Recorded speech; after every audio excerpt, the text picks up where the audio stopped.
this edition of Leak Project. I am your host, Rex Bear, and we have Marshall Masters with us from YOWUSA.com. Is Planet X nearing Perihelion?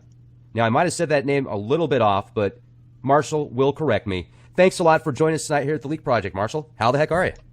All right. Oh, it's great to be back, Rex. Right on. I appreciate you reaching out to me, and also I've been looking through this article, and you've done it quite well. I mean, there's a lot of information on here, and I was hoping we could just jump right in. You see some possible dire straits type events happening here pretty soon. Well, this is something where we've been wondering, when will Planet X, or the Planet X system, reach perihelion? Specifically, when will the sun's smaller twin, Nemesis, a brown dwarf star, when will it reach its point of perihelion in its 3,600-year orbit, which is that point closest to the sun? And here is something that comes with blue Kachina, red Kachina prophecy, because this really began with the most bizarre things. Somebody asked me to listen to a YouTube video by Archangel Michael. And as a rule, I just tend to sidestep machine language videos. The ones that you can always tell it's a machine. And it just has that consistent, that elevator quality to it. And there was something in there that caught her attention. And then she said, well, is the pole shift going to happen on March 20th of this year, is what this guy's saying. Well, it's March 21st, so that obviously was an error. But what was interesting was that I listened to it, and they were talking about March 20th being perihelion. Then they said March 20th was the equinox. Well, it's the equinox, not the perihelion. That is for our planet. However, it did bring a question in my mind. Well, what about perihelion for Planet X?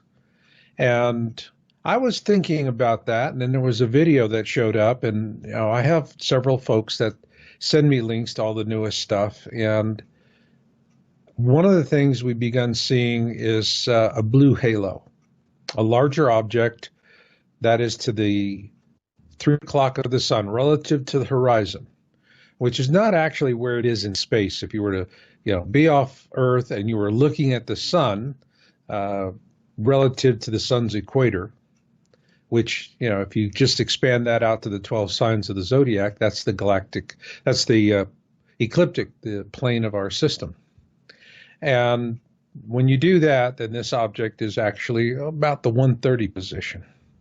But we have been tracking this extensively. I have reported it in my video, Planet X Update number 4, the second of that 3-part series, which was Reliable Observations, where we had the same object appearing in Brazil, Spain, and elsewhere around the world. And so it was pretty consistent. We were getting good images on it, and they were holding up to gamma analysis. And gamma analysis that I do is, think of your home stereo system, and you have all the different controls. You can have an equalizer for setting, low bands, high bands, mid bands. You can set treble, you can set bass, you can boost, you can do all this stuff. But then you got that big volume knob. And when you crank that down, what you notice as you crank it down is, different parts of the music start to go away. And what's left at the end is going to be, like a bass drum, bass guitar, thump, thump, boom, thump, that kind of stuff. That's what's left. Well, when you're looking at digital image, this is only something that could be done with digital cameras, not with film cameras. But gamma is like that big volume knob. It turns everything up or it turns everything down. However, when you turn it down, there are a lot of things going to go away, but then there's things that are going to, thump, the thump, the thump. They're going to stay. So I divide these into 2 classes, cold objects and hot objects. Now, a hot object is something that is generating light toward the camera, or it could be something that has a very strong reflection of light towards the camera. But there is a strong source of light coming from that object, and this is common to natural objects. Now, you have cold objects, for example, clouds are kind of lukewarm, coldish, so they'll disappear, but they can hang in there for a little bit on gamma analysis until you really crank it down.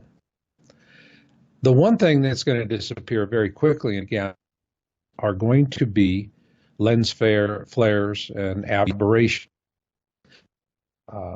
This is not an absolute, particularly with smartphones when you're taking digital still images, and they can create false positives.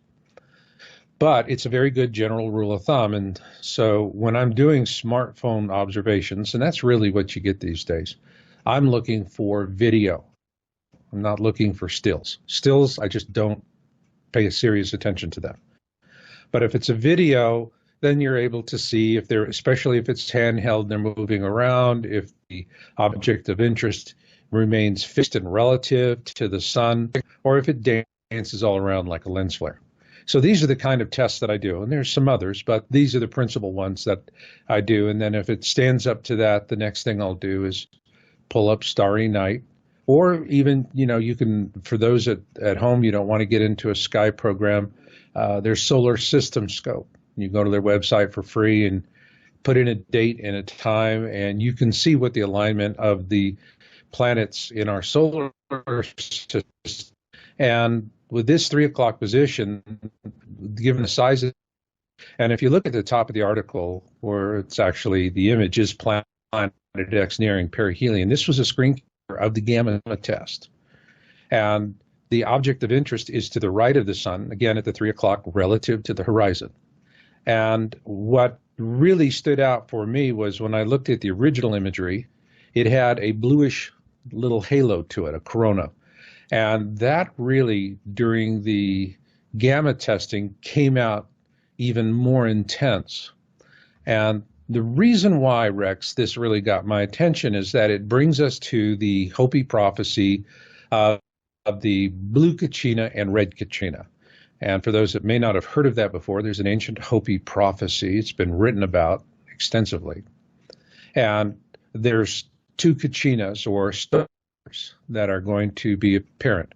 The first one will be a blue star, and then it is the harbinger of the worst of the two, which is the red star, which will then appear afterwards. Well, most people tend to think of this prophecy as talking about two different stars. And if people do not understand, Doppler waves, then they're not going to understand that you're really talking about the same image. And it's called red Doppler shift and blue Doppler shift.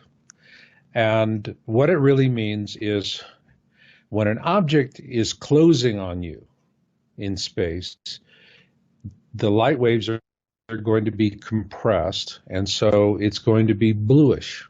When you're spreading apart, the light waves are going to elongate, and so it looks reddish, hence red shift, blue shift. So what that really means is if it's blue shift, you know that you're, and that is, I've been talking with several of the folks that communicate with me, and in these reports where there's this little bit of blue halo.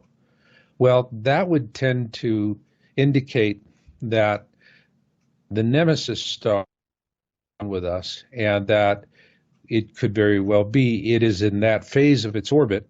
And this is all in the article. I break it all down. But there's a heading called Acceleration at Perihelion. Now, Rex, at this point, I do want to throw something in because I debunked the debunking strategy of what's called center of mass, describing the relationship of Nemesis and our sun. And in binary star systems, you got two stars that are large. One is going to be larger than the other typically, but they're going to find a common center of mass, and they're going to orbit around that center of mass. And so when we're talking about Planet X or Nemesis being in a comet-like 3,600-year orbit, they go, well, that's because because you have two suns and they would have a center of mass. The key word, all right, and what I point out is that this is a small dwarf, and it's not even 1% the mass of our sun. Like saying a hummingbird can nudge a water buffalo, all right? That's just not going to happen. That's the reason why Nemesis is in a comet-like orbit, all right? And it's a specious argument. It really kind of sucks people in because they talk about diameter, they talk about size. The orbital mechanics here, size has nothing to do with it. Mass, that's got everything to do with it. You know, you can hold a dirt clod in one hand and then you can hold a meteorite in the other. And trust me, you're going to be really straining to hold the meteorite if they're, you know, both of good size. And so now when we're talking about, you know, we have blue shift and red shift. And what's interesting to me is the point of perihelion, because Kepler's second law, this is about the point in time where Nemesis and the Planet X system, all the bodies, start an acceleration phase. And in the image I have on the site, you'll see I actually have a little amusement park of the whip, the ride that you have, where you've got these two levels at each end, and the kids sit there and they ride on the long, you know, straight side of this ride, which is tedious.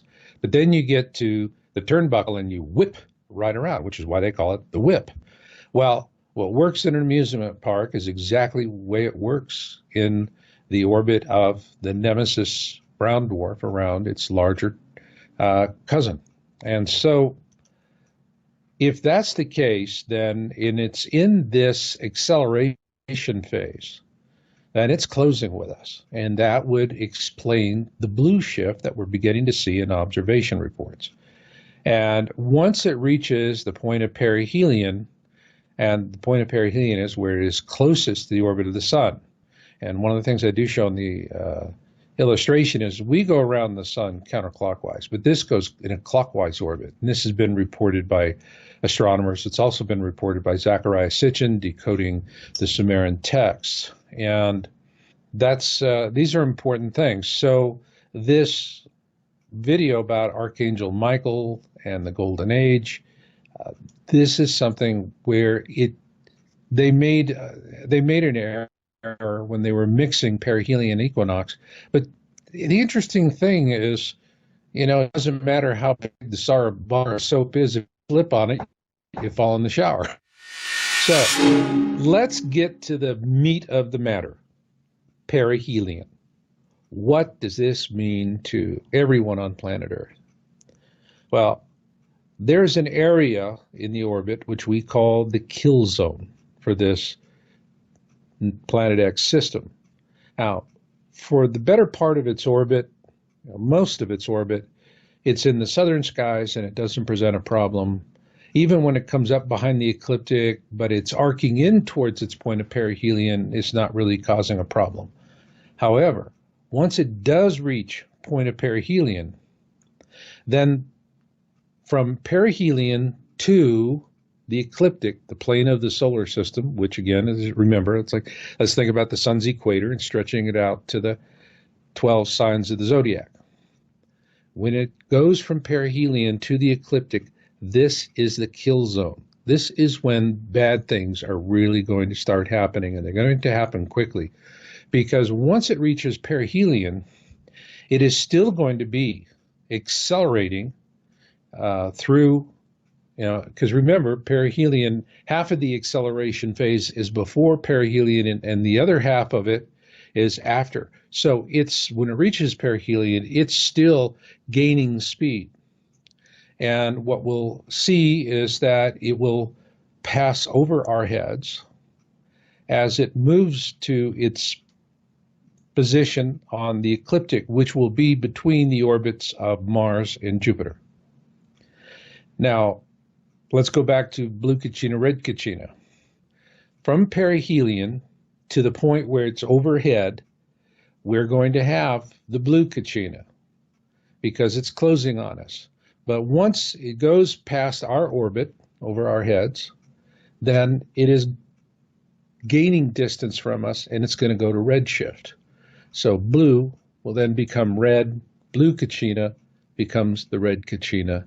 And when it reaches the ecliptic, if we are on the same side of the sun as the Planet X system, when it reaches ecliptic on its southbound leg, or in other words, as it's headed towards its point of aphelion, its furthest distance from the sun. And so as it reaches that point where it is between the orbits of Mars and Jupiter, that's when the what I call Nibiru pole shift is going to occur. Now, there's multiple objects, and it's like our solar system. You know, we have major planets, we have minor planets, we have dwarf planets. All right, that system is the same. It has a total of 7 objects, varying in size. We just focus on Nemesis, which is the brown dwarf at the center of it, and the 3 major planets, which are Helion, Arbota, and Nibiru. Now, what will happen is Nibiru, which is translated in Sumerian as the planet of crossing, is going to cross between the Earth and the orbit of Venus. And it's going to pass in front of us, which brings us to the prophecy of the days of darkness. And the days of darkness, and I describe all of this in very good detail in my book, Surviving the Planet X Tribulation, with illustrations. And it's going to pass between us and the sun. But instead of like a full lunar, event where we would see the umbral outline and that halo that's around the edge, this is just all it's going to go pitch black. It's going to completely blot out the sun that's reaching us, and we are going to know darkness on Earth such as we have never imagined. And that will be a horrific time. Now, around this time is when Major Ed Dames is saying that the kill shot is going to happen somewhere during this perihelion to ecliptic phase. What Ed Dames is saying is that they have observed this in their remote viewing. And he first reported this in a video he produced in 2004 when he was living in Hawaii. And he introduced the kill shot then. And actually, back in 2004, he was much further along on this topic than I was. I was just really, I didn't start, and my first article was in 2002, so I was just really coming up to speed back then. But he had a real good beat on this. And so what he's talking about is we're going to have solar sprites, or what you could think of as cosmic lightning. Now, what does this mean? All right. Well, if it's not Earth-directed, then it looks like there, for the grace of God, we didn't get caught in the bug zapper. But if it is Earth-directed, all right, and it hits us, that's going to leave a mark. And, I've been in the Grand Canyon, flown through it. I have a hard time buying the argument that the Grand Canyon was created by water erosion. It's like, that's still kind of a stretch for me. But be as it may, let's talk about the largest canyon in our solar system, which is not the Grand Canyon. It's Val Marineris on Mars. Now, are scientists going to tell us that there was enough water on Mars to create the erosion that caused Val Marineris? No, I don't think they can. The one thing that does explain it is a Mars-directed solar sprite, or the planet, and just tore into it. And a lot of damage. So if we have one of those events, is it an extinction level event for all of humanity? No. It will be a regional cataclysm of profound importance. It is going to cause a lot of problems on a regional basis, kill a lot of people. It will throw a lot of debris up into the air, so there will be global effects, but it will not be an ELE, an extinction level event for our species. And that is what he is seeing. So when he was asked about, is there going to be a pole shift in his last presentation, August of last year, he's since retired. That was it. He finally clean talked about it, said Planet X is real, it's going to come. And he said back then that we will see it November of this year, and that it will look as big as the moon in the sky. So, that tells me that we're going to, when we do see it, it's going to be extremely large. It'll probably be at that point where it's somewhere from perihelion to directly over the orbit of Earth, and it'll be large. People are going to be looking at it. It'll be scary. The talking heads will come on the media and say, well, obviously it's passing over our heads, so don't worry about it, just an interesting light show. But it's not an interesting light show.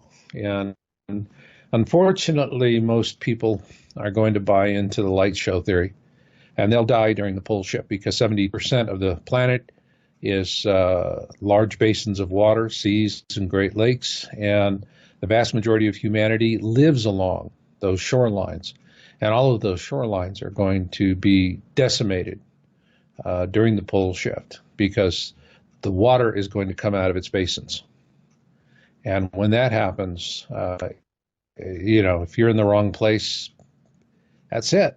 I don't care how much survival food you have in your garage, you and your survival food are going to wind up joining the fossil record. So this is something where I'm asking people in this video to go and take a look at it. One of the things I do later on down in the video, or in the article under the heading Hot Objects versus Cold Objects, is I do a comparison. There was a video that was put out by a fellow called Baltimore, Maryland, and this was originally posted in May 15, 2016. That channel and that original video have disappeared. And now there are knockoffs. There's a Baltimore MD, but it doesn't have Baltimore, the comma is missing, so that makes it a completely different channel ID, and that was uploaded as of January of this year. So I am seeing on that video, and by the way, for those of you who subscribe to my Yowza channel, YOWUSA on YouTube, I took that original video that I downloaded back in May of 2016 and I reposted it so that you've got the real McCoy, because I have seen other variants and what they're doing is posting everything, but they trim off the last minute or 2 minutes of the video, that's where you see it. Everything else is leading up to that is, taking off, going to altitude and so forth. So there's a lot of intentional disinformation and suppression on this video. They couldn't completely kill it, so they eradicated the original post and channel, and they have gone and put up a bunch of hoax spoofers. And, in some cases, they have the original video. Others, you can see where they're trim editing, look-alike names, all this kind of stuff. This is not high school kids having fun. These are paid disinformationalists who are trying to suppress what was a very good observation, because I find that the best observations are at altitude or in areas where you're going to be above the chemtrail layer. That's really important. Chemtrail, we're supposed to call it geosynchronous or geoengineering now, or there's even they keep changing the name so no one can get a beat on it. Stratosphere aerosol injections. For your pleasure, ladies and gentlemen. Add a little lithium in there, and you'll feel wonderful. Oh, you know what? It's so funny. I got to just throw this out here real quick, because they literally, there's a patent that somebody sent me, a very astute listener, and the patent, you can go to Google, you can read about it, and the mixture, the combination, it's called a binder, and it's for seeding the clouds. It's to cause ice capsules, essentially, and create different weather patterns and create rain. Mm-hmm. And this stuff is so toxic, it has a chemical in it called hydrochloroxide or something like that, hydrobenzyl chloroxide, which is actually against the international treaty, the Stockholm correspondence or whatever. The name's, that last part's missing me here, but I'm having the Stockholm syndrome while I'm talking about it. But no, it's but it's crazy. So this toxic pesticide, and the patent's from 1978, Marshall. So people that say chemtrails aren't real, you can see the patents from 1978. You can call it whatever you want. You can call it mayonnaise in outer space. It's a chemical trail, and the chemtrail is a perfect word for it. So I'm sorry, I'm digressing. No, I loved it, man. That was really good. You nailed it. And one of the things that happens with chemtrailing is, of course, you have the global dimming, but astronomers are finally saying, this is making it hard for us to do our work. We don't look out and see clear skies. I can remember what clear skies look like. I'm old enough to remember what clear skies look like. But for younger folks that have been around since all of this happened, they really don't know what a clear sky looks like. Really don't, and that's sad. And this, what they're spraying, this is just, and the cover up and the suppression that goes with it, it's awful. But in terms of seeing Planet X, when you're looking for Planet X, you can only look 2 times of the day. It's around sunrise, around sunset. Yeah, I get it. Yeah, I just shake my head and just, oh man, where do these guys come from when they go, well, I went out in my backyard today and I looked for it and by golly, it wasn't there. And you can look at his image and it's high noon. It's like, here's your stupid sign. I know. I mean, look at this. Look at this. Aluminum and magnesium. And then that's the best stuff. The binder that they put in it is hexachlorobenzene. And then when you look this up, as I said just a minute ago, the hexachlorobenzene is actually outlawed. It has an international outlaw. It's a carcinogen. Now, I'm not saying they're spraying this stuff, okay? I'm just saying here's a patent from 1978 that clearly shows, and then even in that 1978 article, they were talking about how cloud seeding has been going on for ages, essentially. So here it is, right here. It is the safety of it. Well, it's a probable human carcinogen. It's been considered absolutely an animal carcinogen, and it is also, okay, so where has it been? Right here.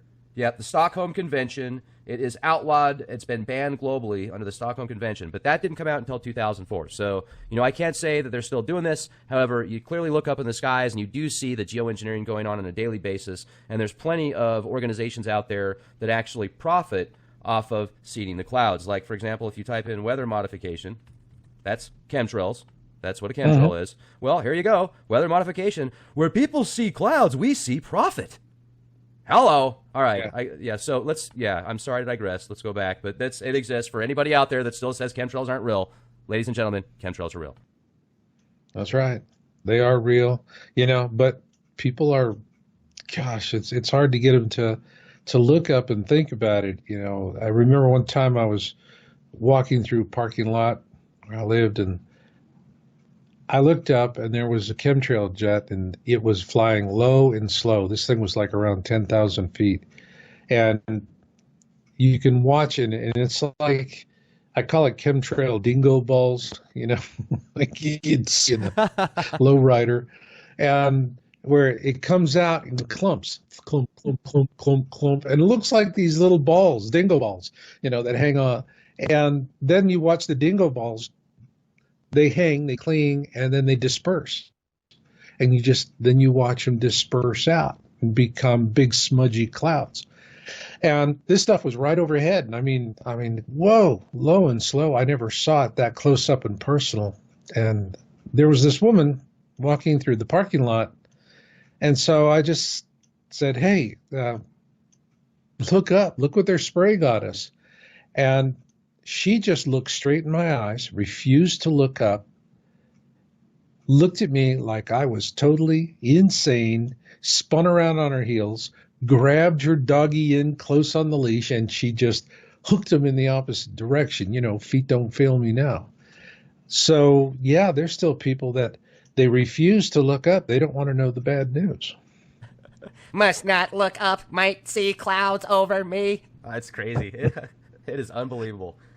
Well, hey, there you go, though. It makes it easier for these very intelligent people that have way too much money, way too much power, way too much control to decide the fate of so many people that just aren't willing to look up. And I think that's important. And that's one of the things I like about what you do, what you've talked about for so many years. And I really feel you're a pioneer in waking people up and preparing. And whether or not people want to believe in Planet X. And here's one thing I want to make very clear, ladies and gentlemen. Planet X, well, there was just an article that came out where a a scientist that's getting his doctorate right now at Johns Hopkins University is actually claiming that, well, if you want to classify a planet, well, and if you're going to stick with specific parameters, the parameters that you were showing me would basically say that there's 100 planets in our solar system, because you could take the planets of Jupiter, the planets of Saturn, and add it all up, you've got about 110 bodies in this solar system. So I think that the Planet X hypothesis and the fact that they're coming out with so many new disclosures about the Kuiper Belt, what's outside of it, and it's called the TRAPPIST.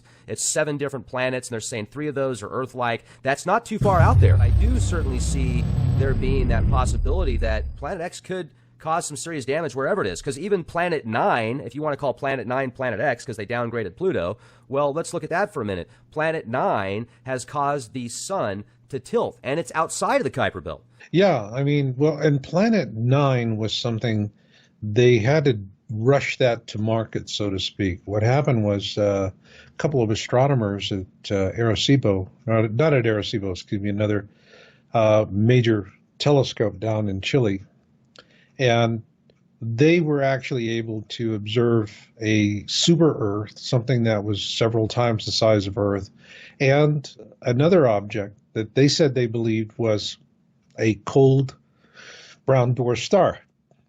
Now, the minute I read that and I went, cold brown dwarf star, anything that suggests or hints that we have a multiple sun system is immediately suppressed, period. And so I knew the wrath of God was going to fall on these people. Well, I wouldn't say the wrath of God, the wrath of the elites. I think God would rather we know the truth. And it was, they were smeared. And I reported on this on my site. And they got some gal at the Washington Post, doesn't know anything about astronomy. Her big thing is who makes the best bagels in New York. Okay. So I call her Bagel Babe. And Bagel so Betty? Bagel Babe, yeah, Bagel Babe. Nice. And well, that's it. I mean, that's, you know, she does a food column. And so she doesn't know anything about this. And so what they did was they did a hatchet job on the reputations of these astronomers. Totally eviscerated them. Of course, you know, Bezos owns this newspaper. So, yeah, he's obviously, you know, part of the black cabal. And the thing about it is that they had to, and it was Brown, who uses the title of Pluto killer. Now, he was not the guy who actually did the astronomy that proved that Pluto didn't have the mass to be Neptune's perturber, or that it was large enough to be Planet X or a major planet anymore. So, and what they determined once they were able to, you know, they found its moon, was that Pluto is about 60% the size of our own moon. So that's, you know, not that big. Certainly doesn't have all the mass necessary to be Neptune's perturber or Planet X. And so they used him to lead the charge on this, and he came out with this Planet X9, Planet 9 theory. And, you know, it was after they did this terrible, vicious smear job. I mean, it was ugly what they were saying about these people. And then they went out and smeared Percival Lowell. They smeared Tombaugh, who discovered Pluto. You know, so it was one of these Planet X smear jobs. And Bagel Babe, you know, was just, you know, eating it up. I'm getting to play with the big boys. Oh, got some more locks for the bagel, you know. And Bagel Babe went out and did a real character assassination on these people. And it was just a sad thing to see. And so they came out with Planet 9 because the original story by these Chilean astronomers really resonated. It caught out there, especially because they published 2 white papers and they said, here's what we find. Guys, let's go take a look. Let's solve this mystery together. They were doing good science. Who'd have thunk it? And, you know, so what do they get? They get politically crucified, and they were forced to withdraw their papers, not because that there was any scientific vetting process that they had run the hurdle on. They had to remove their papers because they were probably going to lose their funding, lose their reputations, get kicked out of their affiliations. I mean, It's pretty ugly. So Brown then comes out with this Planet Nine thing, and they made sure to call it Planet Nine instead of Planet X because they didn't want to give any credit to Planet X. Although there was a bunch of media that just said, well, they're saying Planet Nine, it's Planet X. And scientifically, it is Planet X that they're talking about because the term Planet X was really coined by Percival Lowell back in the early 1900s. And it just simply means a planet that we know exists by virtue of that we have observed its interaction with other planets. It's orbiting, it's causing perturbations in other planets. And so we know it's out there because we know not by seeing it, but by seeing objects near it that are being affected by it. So until we actually observe the perturber, which is very real, it is designated X for the unknown. It's not Planet X for planet number 10 or, laundry soap or extra large, men's boxer shorts or whatever you want. It's just simply Planet X. The planet we know is out there because we see what it's doing to other planets, but we haven't observed it yet. And there was something that Brian Marsden, who passed away, but was he at the Smithsonian Astrophysics Lab. He was the go-to guy when he was alive that you went to him if you were naming an object. And he said something that was really brilliant. He said, the failure to observe an object proves only one thing. You have failed to observe the object. That's it. That's all it proves. So, for years I've been hearing folks at NASA going, well, we haven't seen it, so it doesn't exist. And, who's the more intelligent about it? Somebody goes, it can't exist because we haven't found it yet? Or somebody goes, just because you don't observe it doesn't prove anything other than you can't observe it. So this is the kind of nonsense and everything that goes on. But let's get more to the point here of what's coming down the road.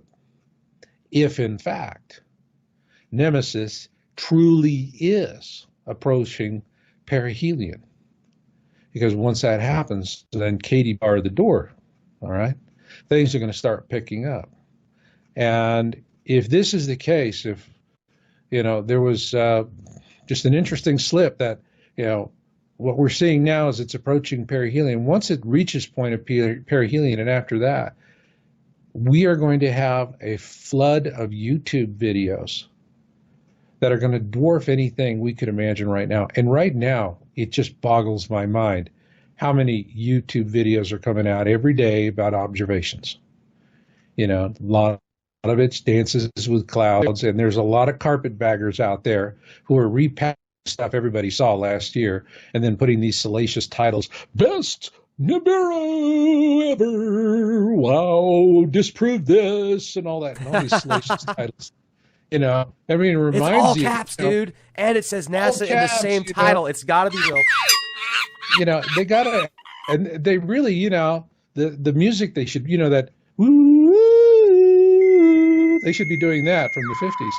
And, so there's a lot of the carpetbaggers. They're just trying to distract people, pick up a few shekels on the AdSense revenue, have fun with it, because there's a lot of interest. We wouldn't have the carpetbaggers if we didn't have a lot of interest. And that's something I find interesting. There was a long time, it was a long, cold, lonely place to be. I know, I was there. Now it's folks are diving in and they're looking at this stuff. And I call it tribulation toking, because folks aren't ready to start doing planning and preparation. They don't understand that during the tribulation, the three major causes of death are going to be denial, procrastination, and location. They're not going to do anything about that. But they feel that they're doing something constructive and positive and forthright, and they sit there and they spend hours every day looking at, and every time they flip from one video to another, it's like I can just see them. I call it tribulation toking. It's another hit on the bong. Oh, wow, man, look at that. That is so cool. That is really Nibiru, man. glad it's not going to happen to me. And that's kind of a sad thing to see, all that denial and procrastination, but that'll pass as well, because at some point it's going to get past the, oh, wow, Cheech and Chong phase to people looking up at the sky and, woo, what am I seeing? What am I seeing? And then there's the dangerous question, what am I going to see it with my own two eyes, which is the please elites kill me question. That's really what it is. It's please elites kill me, help me like a lemming go to my death going off the end of a cliff. Because if you're saying, well, what am I going to see it with my own two eyes? What you're really saying is, when am I going to see it with my own two eyes and then race into the living room, turn on the TV so CNN can tell me what to think about it? And that's when they're going to get lied to, and that's when they're going to hear, don't worry, just an interesting light show, everything will be fine. And then they go, cool, that's what I wanted to hear. That's what I wanted to hear. And they won't give it another thought. But there will be people who look at that and go, when will I believe what I am seeing with my own two eyes is a clear and present danger? Now that is the intelligent question. That is the question you ask that saves lives. When will I believe what I am seeing with my own two eyes is a clear and present danger? And maybe 1 in 10 will have the smarts to ask that question. The rest of them, they'll run right in, wait for CNN, Fox, MSNBC, any of these, corporate media-owned outlets that are doing, propaganda and fake news. And that's how, a lot of people are going to be fooled into thinking, don't sing light show. I'm just trying to get the message out. When you hear that, it's time to do something, because it's your last window of opportunity. It'll be your last chance. And so again, Ed Dames is saying this year, another man who, very fine gentleman, Bob Dean, government whistleblower, had top security clearance. And the interesting thing about these guys that are blowing the whistle on Planet X is that they're not former admirals and generals. There are some of those that are talking. And these are the high-ranking non-commissioned officers, the ones with a ton of chevrons on their sleeves. Because what happens is they get the top security clearance that's possible, because they're the ones in the vault with all of the secrets, and they have the keys to the kingdom. And so you have to go through and jump hoops to get access to a particular secret, but you're going to go to this NCO who's got the keys to the kingdom, and he's the one who's going to pull the file jacket and hand it to you. Well, these guys were sitting in these vaults and didn't have a lot of activity. So you get bored, there's only, the Times crossword gives it up after a while. And they started pulling open file cabinets and reading. And that's when all of a sudden these guys, they're, oh my God. And they're having these mind-bending experiences reading all this stuff. Well, Bob Dean, he had this access. Other fellows that I've talked to, same exact thing. And they all say the same things. And so Bob Dean, and he made this prediction to Cassidy in a 2008 interview on Project Camelot. And he said, 2017, take it to the bank. And, given, back in 2008, that was a pretty gutsy statement. 2017, take it to the bank. Because back in 2008, a lot of people were going, it's 2012. It's 2012. That's what's going to happen. I didn't see Planet X in 2012. I didn't see any linkage to it. But he knew it was 17. Now, December 21, 2012, we were told is an embarrassing non-event, and folks that were really worried about it, had all their friends and family going, there you go again. It's all nonsense. I don't want to hear about it. Nothing's going to happen. Well, you should go and look at the signs articles we have on our site. And what we show is right after December 21, 2012, we're tracking 2 data sets, earthquakes of all magnitudes and fireballs. And both of them are just shooting skyward. The increase is breathtaking. And it's not slowing down. I just released this year, just released another science video update, and it's continuing to track. So it's only a matter of time before the fireballs are going to be attended by larger rocks, because this system's coming in and it's pushing a lot of junk in front of it. It's dislodging a lot of things that are in benign orbits and throwing them to Earth crossing orbits. And then when it goes by us, it's dragging a lot more junk behind it, which we're going to slam right through. And that'll be another part of it. But overall, I see this year, if we are in fact looking at an object that's reaching perihelion by this summer, then things are going to start getting real exciting. We're going to start seeing, we have a dramatic uptick in videos, observation videos on YouTube right now. I mean, this is going to seem like a trickle compared to what's going to happen. It'll be a flood. Everybody's going to be talking about it. They're going to be yammering about it. So it makes sense that the government is, talking about Planet 9 and this and that, and they're starting to throw out all these theories. And we know it's out there. We haven't found it yet. It's elusive. It's elusive. And then they'll go, whoa, who'd have thunk it? It snuck up on us from behind the sun, and that's probably their strategy and how they're going to deal with it. But again, it comes down to each of us as individuals. How many are going to buy that nonsense, and how many are going to say, well, need to do something? But let me ask you then, because it seems like so many people do have that cognitive dissonance when you attempt over and over to help people just kind of realize that this bubble that they're in, there's a lot more out there, to kind of maybe look outside of the bubble. Do you think maybe sometimes it's just, maybe people aren't meant to be out of the bubble? Maybe just their mindset and where they are karmically and everything else. Maybe some people just need to stay in that bubble until, things happen and whatever. Well, that could be it. But I see a lot of manipulation going on. I see a lot of suppression. People are not able to get a good beat on things. And they do that. But, think back to the story of Noah and the flood.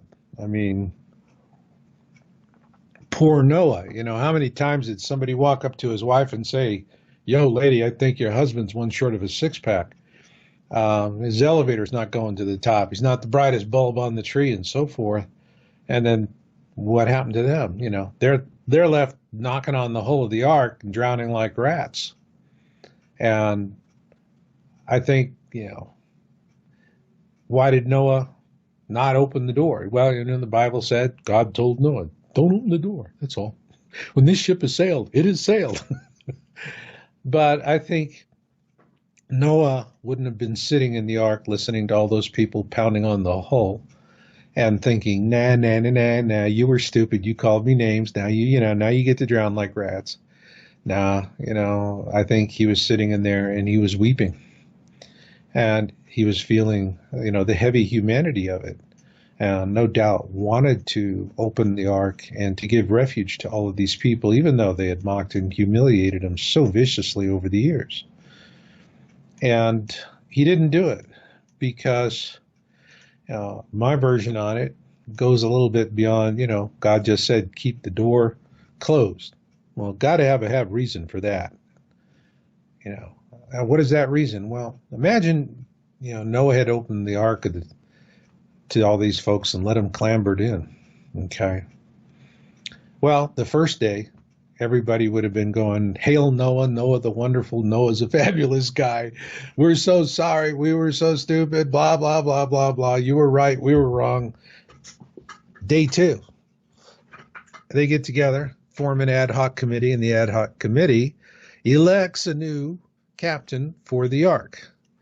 Day 3, the new captain of the ark holds a trial, convicts the Noah and his family of sedition and treason, and they are forthwith thrown off the ark and they drown.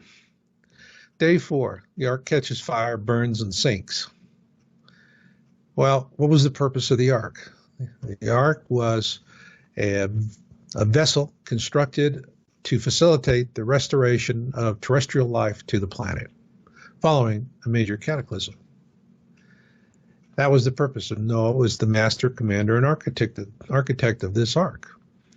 Well, if he had let those people in, they wouldn't have been prepared for the mission. They wouldn't have been, all they would be doing is acting stupid and crazy, what people do.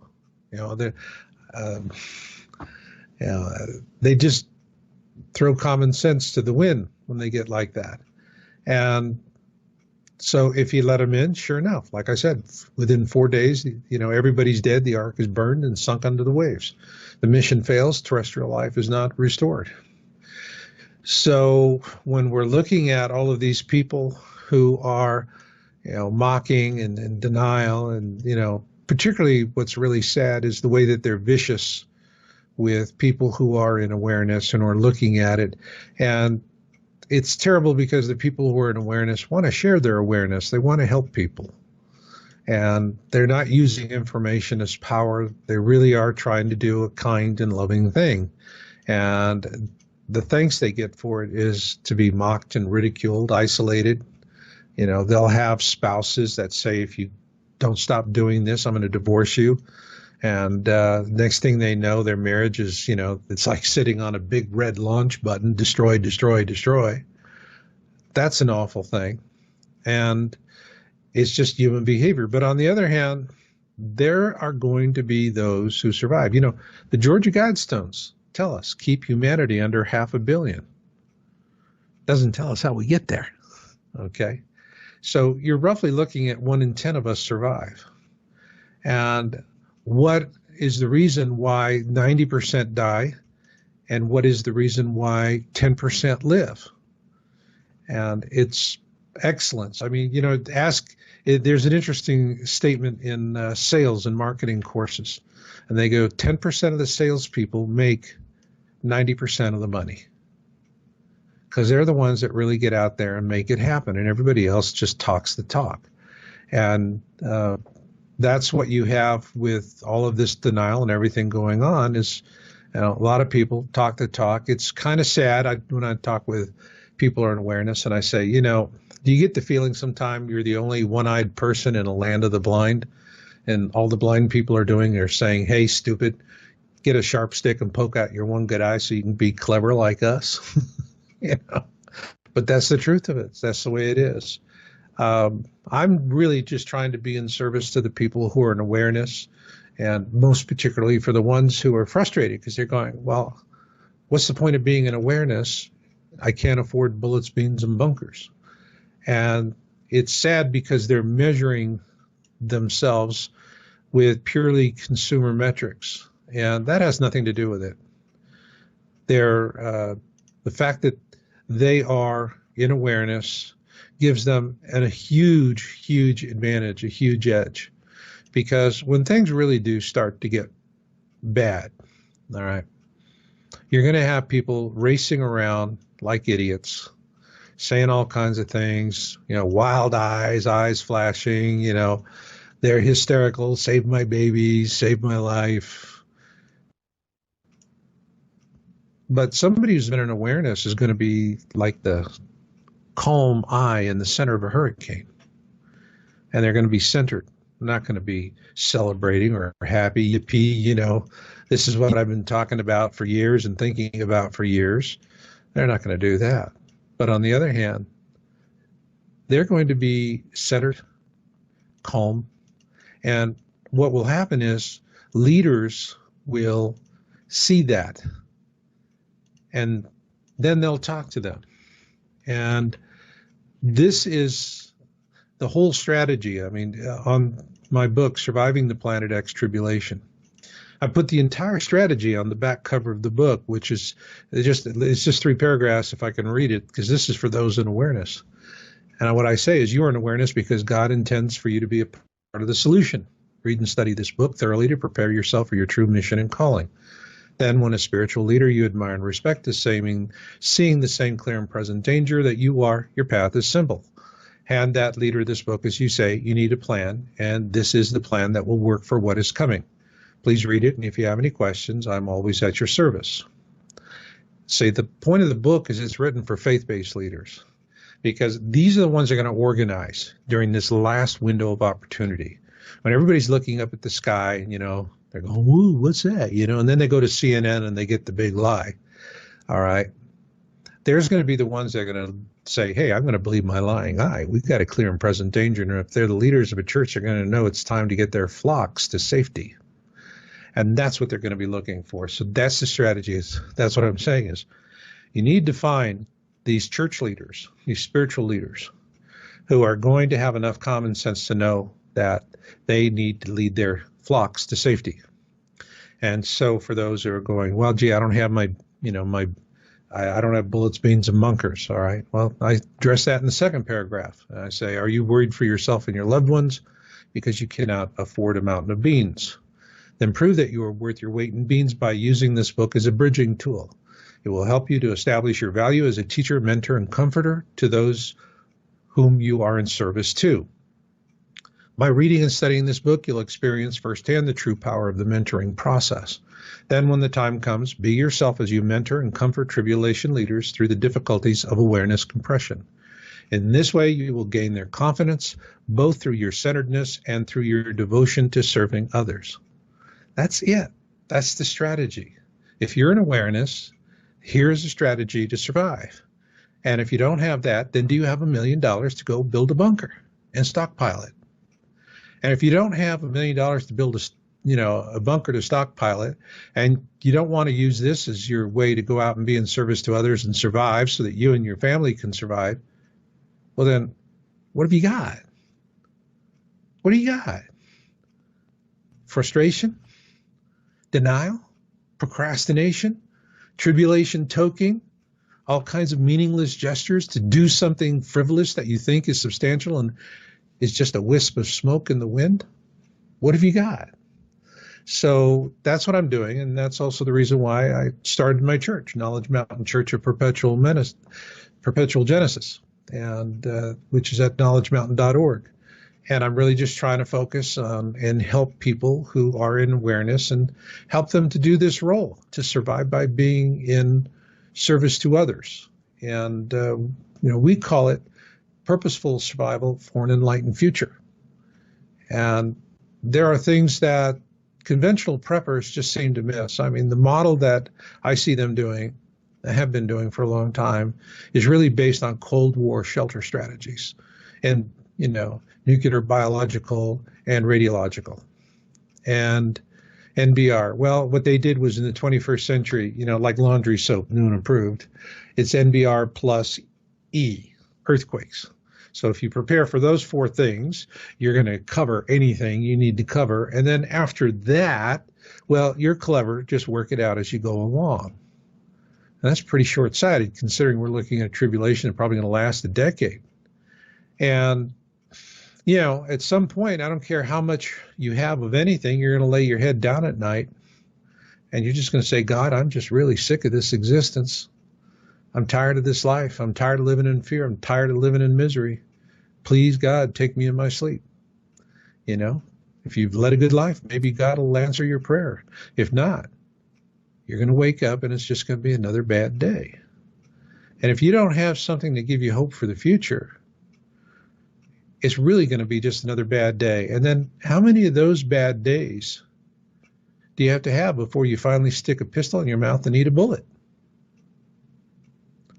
So I want people to have a noble sense of purpose, okay? And that, where are we going with this thing? What's the backside going to look like? The backside is when we have blue skies, taste sweet waters once again. And for preppers, their light at the end of the tunnel, they have no idea what it is because their strategy is, figured out as you go along after the major event. And it's going to, even after their strategy, you're going to have to wait a while to find that light at the end of the tunnel, which could be an oncoming train. But with our strategy, we make folks that join the church create what we call a mission victory plan. We say, what's it going to look like on the backside? Paint a picture for us. And it's interesting. People talk about communities working together, growing food, happy, celebrating, children playing in beautiful blue ponds. They have these beautiful mental visions, pictures in their minds of what it's going to look like. And then part of that mission victory plan is, okay, now you know what victory looks like. And you don't start something unless you know what victory is going to look like. For God's sakes, Vietnam taught us that. And the fact is, you've got to, if you're going to have a purposeful existence, you've got to ask yourself, what am I going to do to make that vision come about? If I see happy families celebrating together, enjoying life together, if that's the vision of success I see, what am I going to do getting there? Because during the tribulation, the skies aren't going to be blue. They're going to be yellow, red, black, gritty, miserable. They're going to stink. Waters are going to be polluted by iron dust. So you're going to need to have good wells or springs that you can access. Water's going to become a premium thing. Living in that kind of world where, it's no longer turn a tap or flip a switch easy, but it's brutal, hard life every day. For those of us in the industrialized world, it's going to be a horrible difference of kind. The folks that live in the third world, where they already spend a good part of their day finding firewood and water that they can drink and, basically subsistence and getting by. Planet X tribulation is just going to be another version of bad day. And they'll deal with it like they deal with the current bad days. They'll pull together as villages, communities, and clans. And they'll help each other, and they'll struggle through, and they'll do real well with it. But it's those of us that are going to be in the industrialized world that are going to be essential to that Star Trek future. That's what, in my mind, when I think about what does victory look like, I see a Star Trek future. I see us going to the stars and being embraced by other races as friends, not as stormtroopers for the Anunnaki going out there to pillage, rape, and steal. And we're not going to have that Star Trek future if we wind up, regressing back to, hey, does anybody know how to build a sundial? If we're back to sundials, it's, we lose all that. I think that we need to come out of it with knowledge intact. It's why I say that surviving the tribulation is less about the having of things and more about the knowing of things. That's really going to be important. You can go out and get a bunch of old ham radio parts, CBs, car batteries, whatever, and you just have bins of this stuff and you set it on the floor. And, people look at it and they say, well, we need to make radios to talk to other people. And they're looking at all this stuff that's been gathered and nobody can make sense out of it. Nobody knows what to do. But then you got some guy who's 70 years old and been a ham buff since he was, in high school. And he looks at it and he goes, yippee, I'm in Disneyland, baby. Watch me go. And he starts building radios out of stuff that other people wouldn't, know the first thing to do with. So the having of things is not as important as the knowing of things. And that is what we in the first world, that's our responsibility. We have the knowing of things. We need to make sure that we carry that forward so that at the backside, when we're seeing blue skies and we're tasting sweet waters again, that there's a technological renaissance and one where we use technology again, but we don't use it for exploitation and with total disregard for the planet. We use it judiciously. We use it wisely and to enhance life and to get off planet and do things. And that will be a technological renaissance. In other words, we're very good at inventing things. What we need for a real technological renaissance is that we need to have technology moving at the pace of morality and ethics.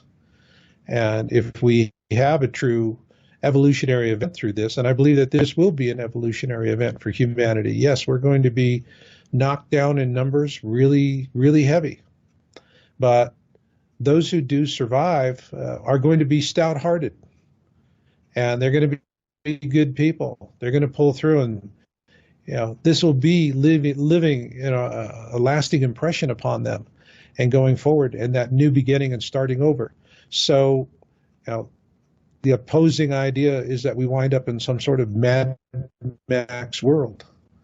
And I don't see that happening because I don't think that, frankly, the Mad Max types are going to survive long enough to make it through a decade-long tribulation because the good people, the stout-hearted people, those that walk humbly with their God and believe in noble virtues. They're just not going to lay down and let the lions eat them, okay? They're going to be pretty tough. And they're going to go out and hunt down these monsters and eradicate them.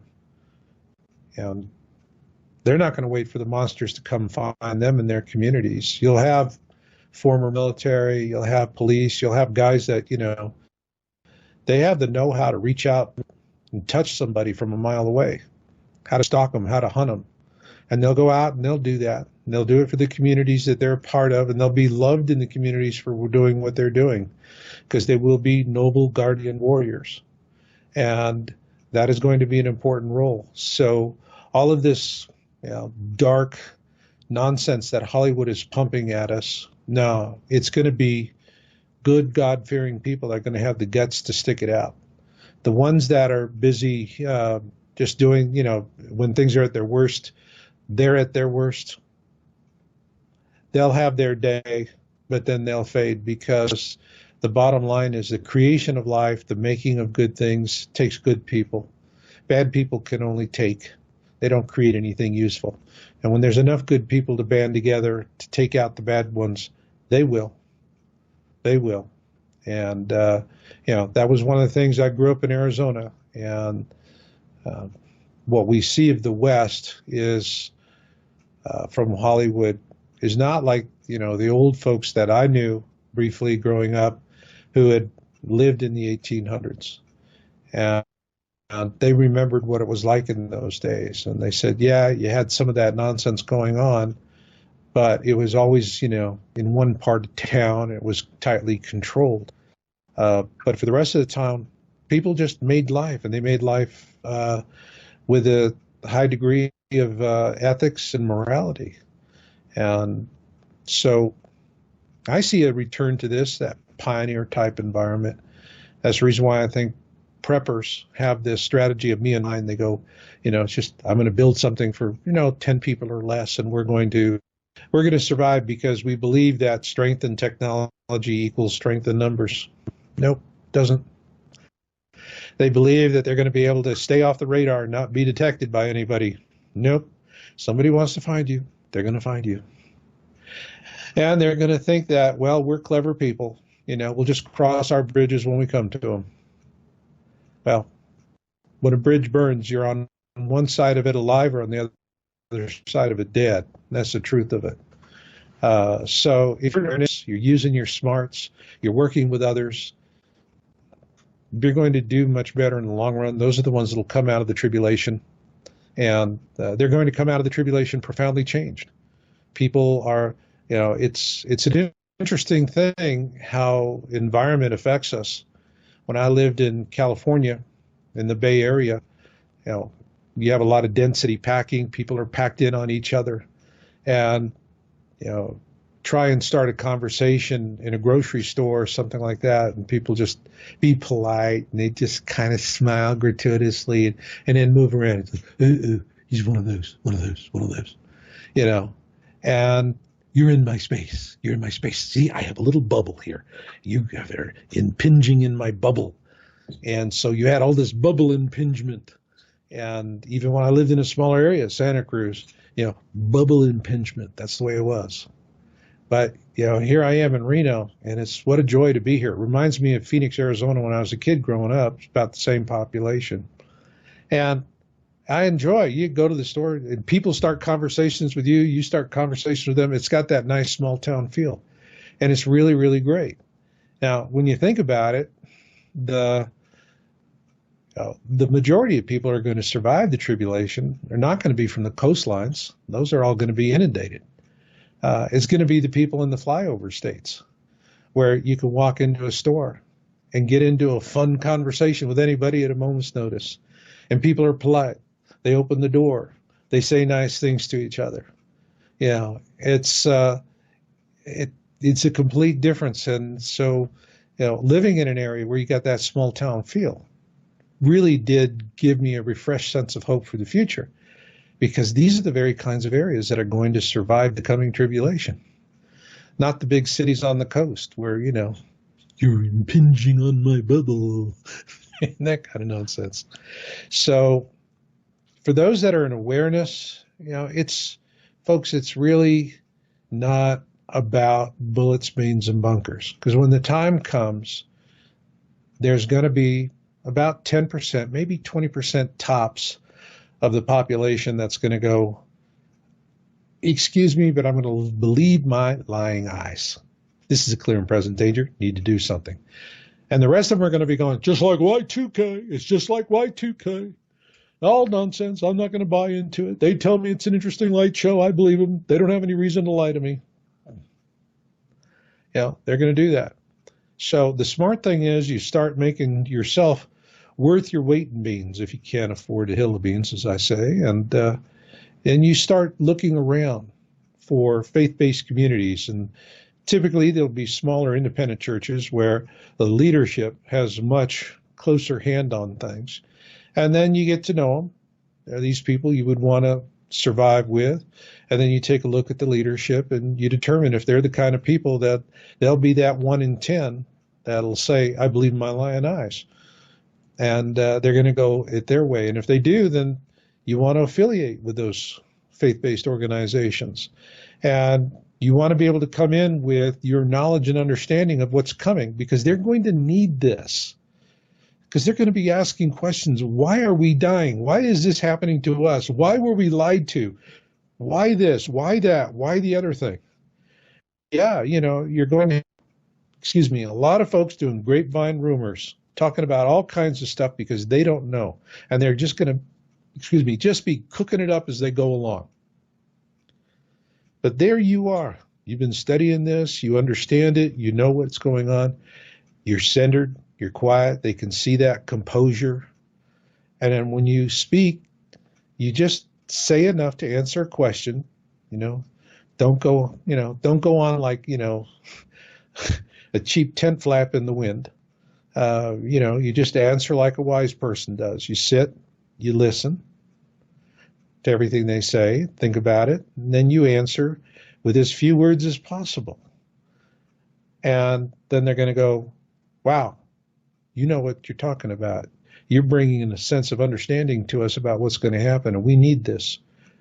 Why don't you join us? And that's when you say, great, would like to. By the way, I have my family. Can they come with me? At that point, what's this community going to say? No, we want you, but not your family. If that's what they say, you pick the wrong ones to saddle up with. But the bottom line is it's not communities of 10 or less, these little survival bunker strategies. It'll be communities of 100 or more, strength in numbers.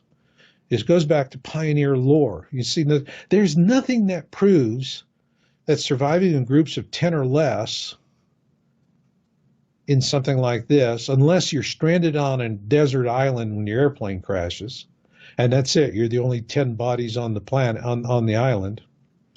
But, if you're in a tribulation survival situation and there's 10 of you, well, what happens when 1 or 2 get sick, then another 1 or 2 are going to have to take care of them. And then what happens when your 10-year-old sitting there with the $3,000 customized AR-15 with the red dot scope and the custom barrel and all of that other stuff, and he's sitting there with this wonderful rifle, and he falls asleep on guard duty? What's that going to do for you? On the other hand, you got a community of 100 people or more. So is there anything that proves that work? Well, how about the United States west of the Mississippi River? Kind of proves it, because what did you have? You had pioneering families. They'd sell what they had. They'd relocate for better opportunities. They'd buy Conestoga wagons and oxen, and then they'd form wagon trains, and they would go in vast numbers. And we're talking low technology, but smart technology. You choose your weapons well, you choose your technology well. And when these groups, these large parties would encounter danger, what do? Circle the wagons, and everybody covers everybody else's back. And that's worked, because everything west of the Mississippi proves it worked. Okay? So if it worked then, why won't it work during the tribulation?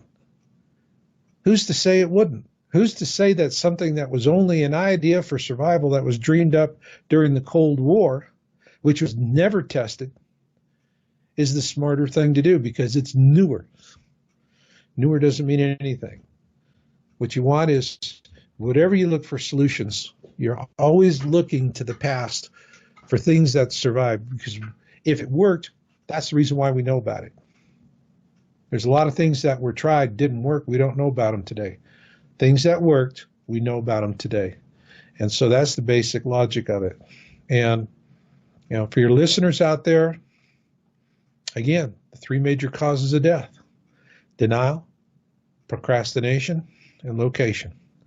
When it comes to denial and procrastination, you want to drink the Kool-Aid, well, that's your right. Do it. When it comes to relocation, you need to get to some place that's more survivable. Once you get there, then you can get situated. And that's another thing. Everybody, when they approach survival planning and preparation, they want to have the master plan in place, and they want to have all of the gizmos and gadgets in place. First thing they do, create a stockpile. No. The first thing you do is you start solving problems. You start solving the most immediate problem. When you solve that, you go to the next one, you solve it, and it's a continual problem-solving situation. So if you're going to relocate, for your folks that are listening and they're out on the coastlines, I do reconnaissance to different areas of the country, and it's absolutely imperative that you do a recon. There's an awful lot you can learn about a region just by driving through it. Stopping off, having a cup of coffee at a local cafe, meeting people in a local park, do the visitor center. And certainly, when you go to the grocery store, look for all the local newspapers and magazines and snap all those up, get all that local flavor. You can learn an awful lot. And that's important.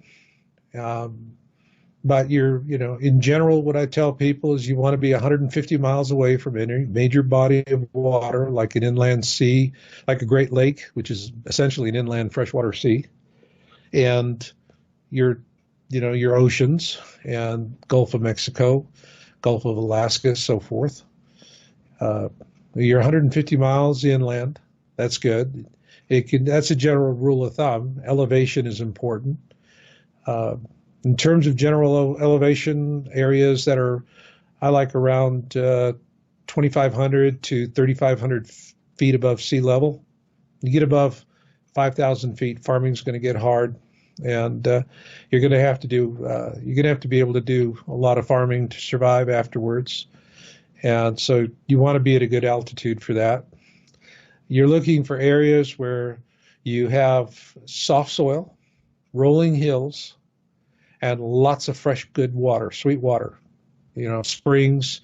You want to be able to drill wells. Back east, I remember in Ohio, family had a house, and it was just, the well was sat right, the aquifer was polluted with iron. It was just terrible. You see those. So you go into those areas, they're going to be on well water. And even if you don't have to use the bathroom, go use the bathroom. Look to see if you got iron rings in the commode. All right. It's that kind of smart stuff. Look at it to see what the proximity is to nuclear power plants and nuclear facilities, because a lot of these are going to go Fukushima on us once things happen. People think, well, don't worry, it's a disaster. They scram the reactor. Well, that's what they do. But you got to keep the reactor cool for a couple of years while that fuel is cooling down. And that means you have to have power, you have to have pumps running, and you have to have water. And if you don't have those, what do you have? You have a Fukushima, which is, you got 3 cores that melted through. The corium are in the ground. And Fukushima is a nuclear volcano, and they can't do anything about it.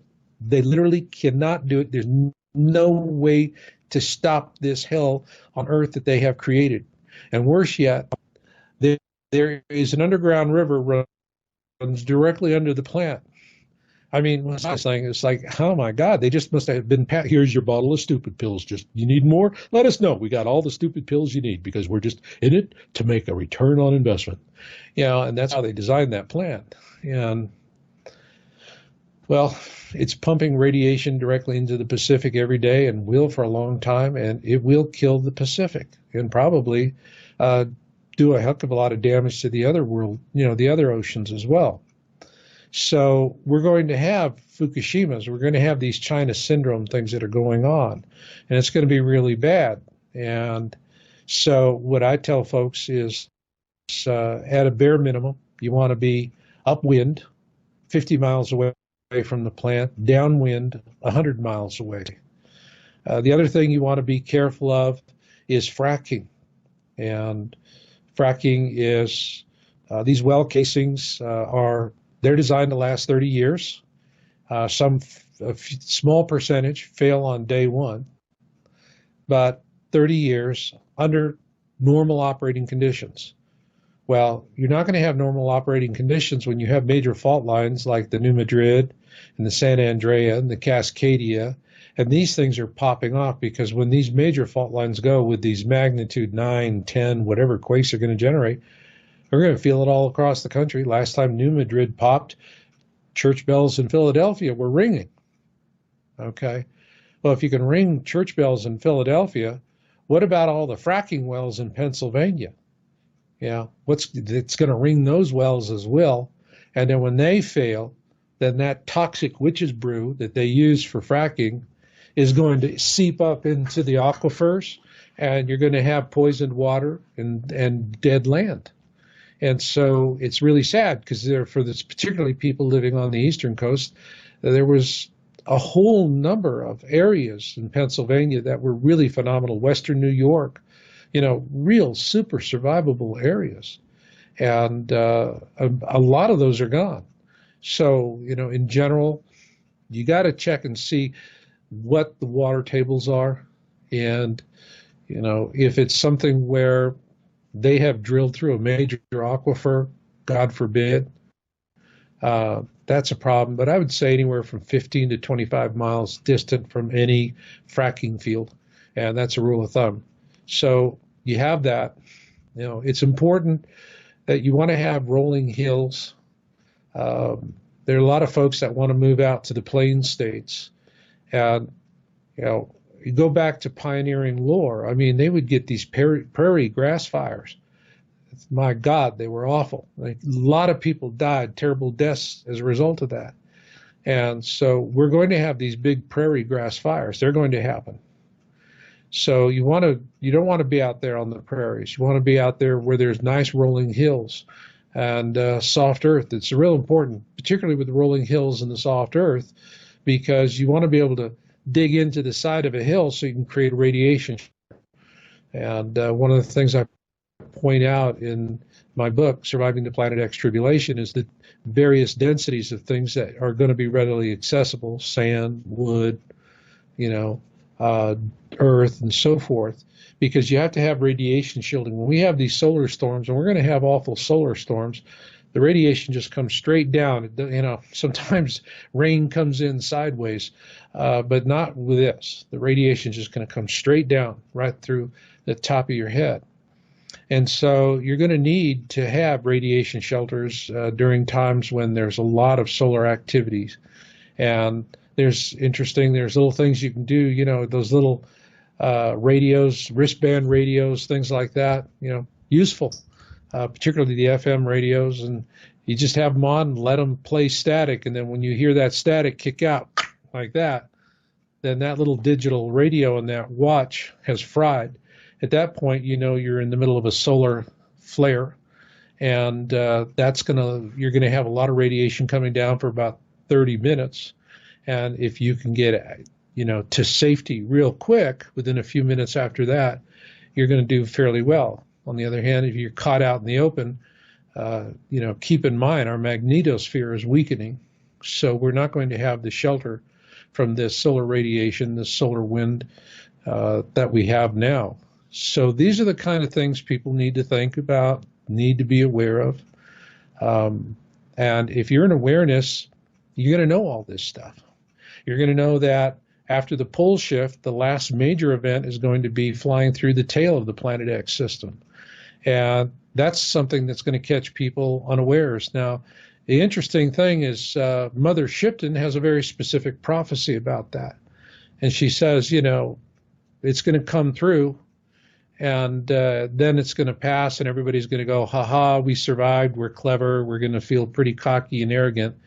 And people are not going to know that we're going to swing around once again and fly through the tail of the system. And as she says it, you know, cracks its tail on the Earth, and it causes yet another hardship. And that will happen. So a lot of people who survive the pole shift are going to die because they don't know that's coming. But if you're somebody in awareness and you've been studying and thinking about this, you're going to know. And if you're a part of a community, you're going to be able to explain it to the people in the community, and they're going to believe you because you have understood the whole process from soup to nuts, every stage of it, what to expect, how to handle things, what to do about things. And you've had good, sober, sound advice, and it has served the community well. And so they will respect you. You know, it'll be, think of like Native American culture, where they have medicine men and medicine women, and people in the tribe would look up to them for wise advice, all right, and insights. Same thing. So this is why your awareness is something. It's a God-given gift. You know, God didn't give it to you so you'd be a frustrated consumer with, you know, a very limited MasterCard available credit. God didn't give it to you that. It has nothing to do with money. There'll be people who buy bullets, beans, and bunkers. They'll buy all of it. What they don't have is peace of mind. They don't know what the process is. They don't know what's really coming. They don't have the answers to the why questions that are going to keep them up all night. You're going to be able to help them with that. Why? Because your role is to be a teacher, a mentor, and a comforter. That's why you're in awareness. You're not a leader. The leaders, they will appear. Your role is something that is, you are in service to leadership. You are in service to the community.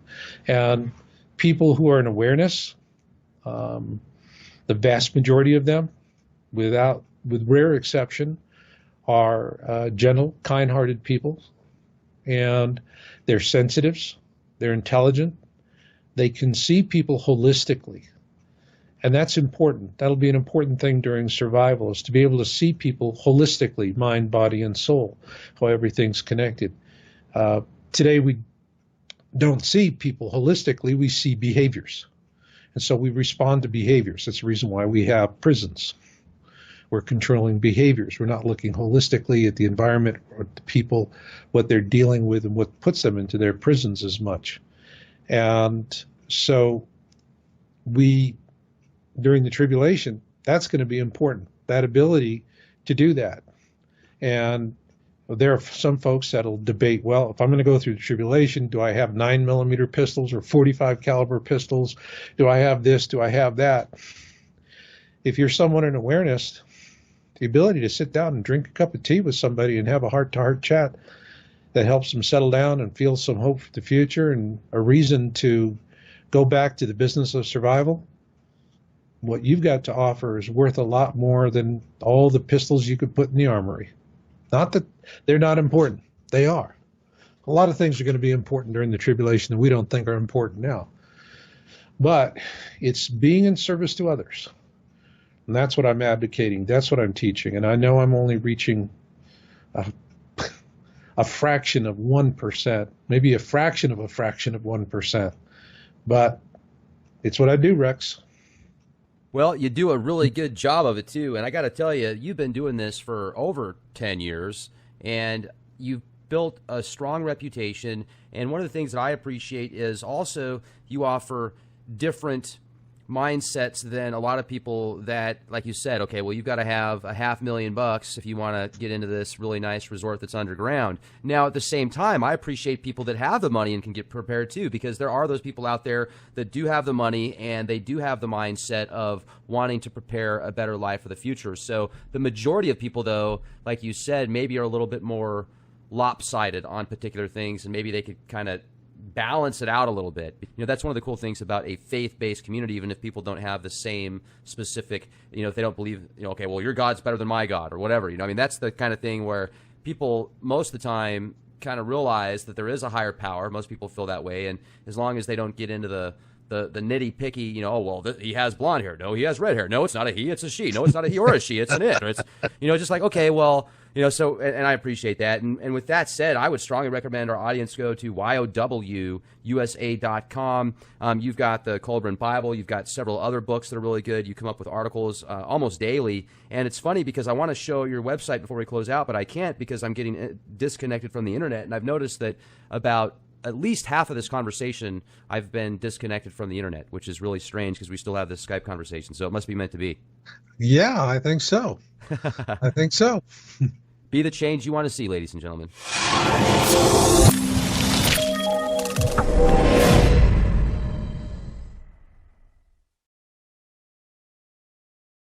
Ladies and gentlemen, thank you so much for joining us for this edition of Leak Project.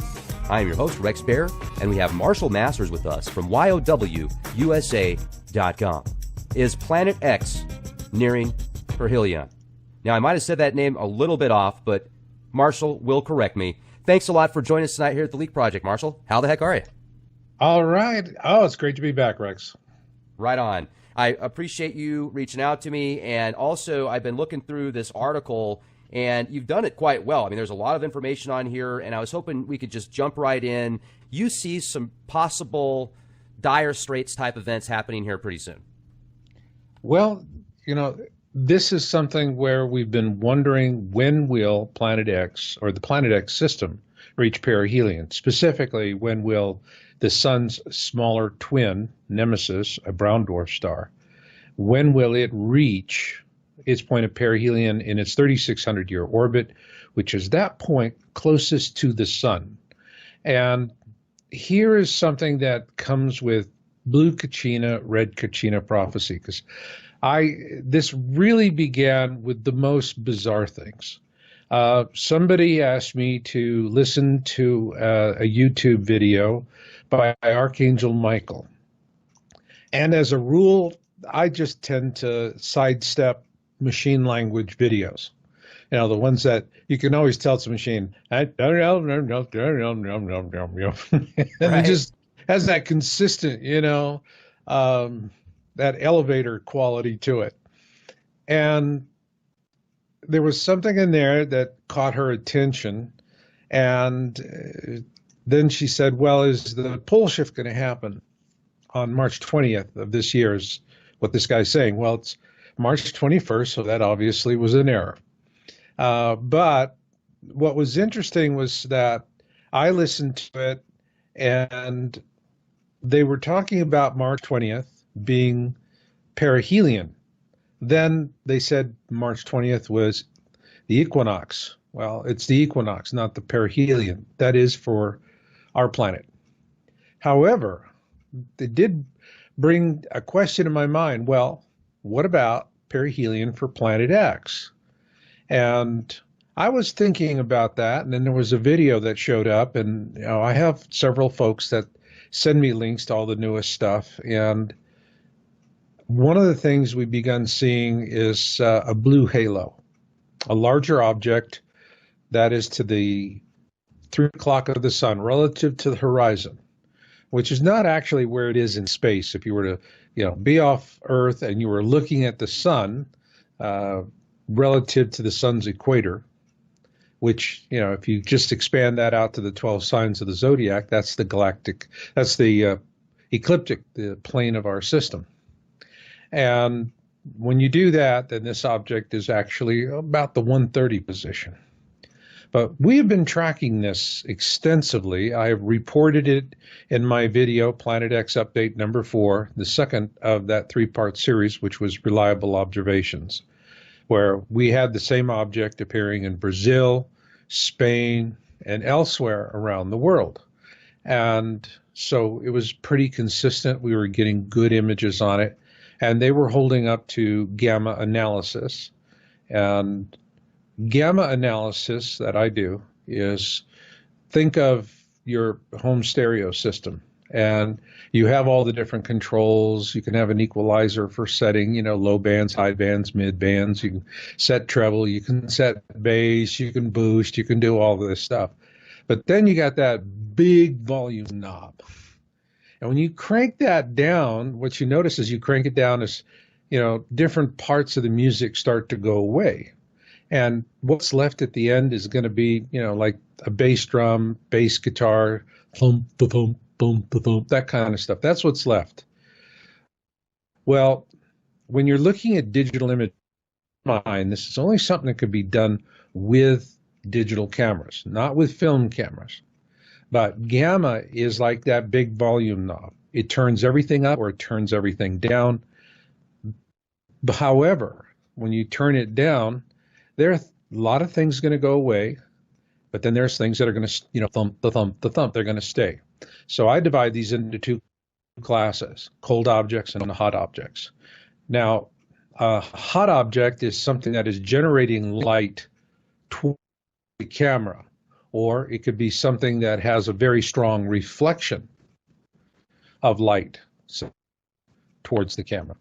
But there is a strong source of light coming from that object, and this is common to natural objects. Now, you have cold objects, for example, clouds are kind of lukewarm, coldish, so they'll disappear, but they can hang in there for a little bit on gamma analysis until you really crank it down. The one thing that's going to disappear very quickly in gamma are going to be lens flares and aberration. This is not an absolute, particularly with smartphones when you're taking digital still images, and they can create false positives. But it's a very good general rule of thumb. And so when I'm doing smartphone observations, and that's really what you get these days, I'm looking for video. I'm not looking for stills. Stills, I just don't pay serious attention to them. But if it's a video, then you're able to see if they're, especially if it's handheld and they're moving around, if the object of interest remains fixed and relative to the sun, or if it dances all around like a lens flare. So these are the kind of tests that I do, and there's some others, but these are the principal ones that I do. And then if it stands up to that, the next thing I'll do is pull up Starry Night, or even, you can, for those at home, you don't want to get into a sky program, there's Solar System Scope. You go to their website for free and put in a date and a time, and you can see what the alignment of the planets in our solar system. And with this 3 o'clock position, given the size of, and if you look at the top of the article where it's actually the image is Planet X nearing perihelion, this was a screen of the gamma test. And the object of interest is to the right of the sun, again at the 3 o'clock relative to the horizon. And what really stood out for me was when I looked at the original imagery, it had a bluish little halo to it, a corona. And that really, during the gamma testing, came out even more intense. And the reason why, Rex, this really got my attention is that it brings us to the Hopi prophecy of the blue Kachina and red Kachina. And for those that may not have heard of that before, there's an ancient Hopi prophecy. It's been written about extensively. And there's two Kachinas, or stars, that are going to be apparent.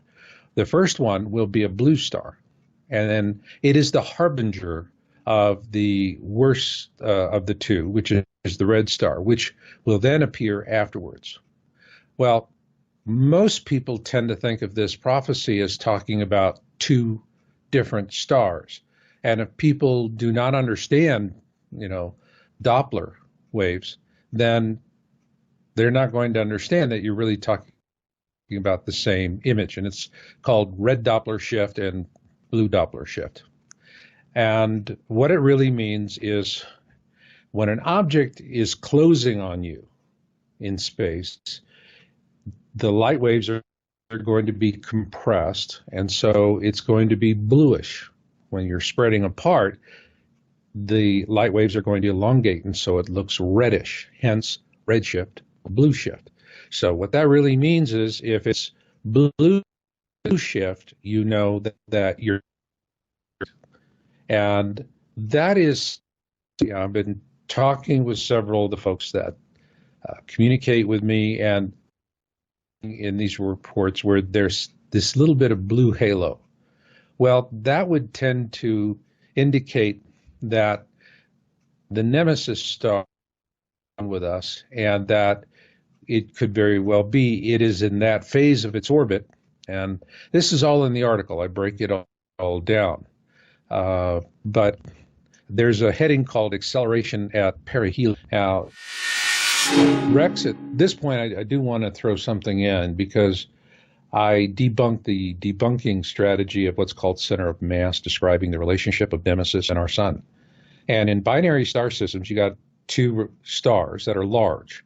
One is going to be larger than the other typically, but they're going to find a common center of mass, and they're going to orbit around that center of mass. And so when we're talking about Planet X or Nemesis being in a comet-like 3,600-year orbit, they go, well, that's because you have two suns, and they would have a center of mass. The key word, all right, and what I point out is that this is a small dwarf, and it's not even 1% the mass of our sun.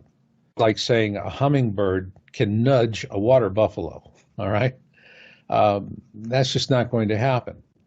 That's the reason why Nemesis is in a comet-like orbit, all right? And it's a specious argument. It really kind of sucks people in, because they talk about diameter, they talk about size.